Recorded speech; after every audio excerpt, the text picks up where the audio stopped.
नमस्कार, मैं रंजन सिंह और आप देख रहे हैं नॉर्थ ईस्ट आवाज टाइम टू टाइम। आज धोलाई विधानसभा क्षेत्र के अंतर्गत क्लेवर हाउस मैदान में रुकनी और क्लेवर हाउस टीई के बीच फुटबॉल का फाइनल मैच आयोजित हुआ, जिसमें क्लेवर हाउस टीई रुकनी को 0-2 गोल से पराजित कर विजयी हुई। मौके पर उपस्थित थे असम राज्य के वन एवं पर्यावरण मंत्री परिमल शुक्ल वैद्य। इस दौरान उन्होंने क्या कुछ कहा, आइए देखते हैं सिलचर से हमारे संवाददाता रानू दत्त का यह रिपोर्ट। লক্ষ্য করেছি যে আমাদের রুকনির এবং পানি ভরার দুই টিমের খেলা দেখার জন্য আমরা অনেক দূর দূরান্ত থেকে সবাই এসেছি।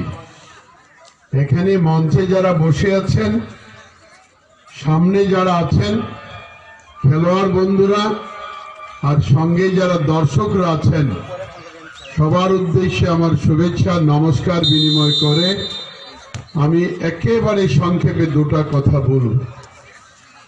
বন্ধুরা, খেলার জগৎ আমাদের সমাজকে সংগঠিত করতে, সুগঠিত করতে সহায়তা করে।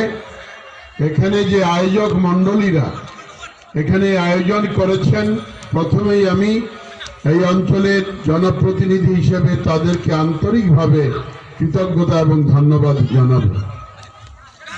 আপনারা প্রতি বছর এভাবে চেষ্টা করে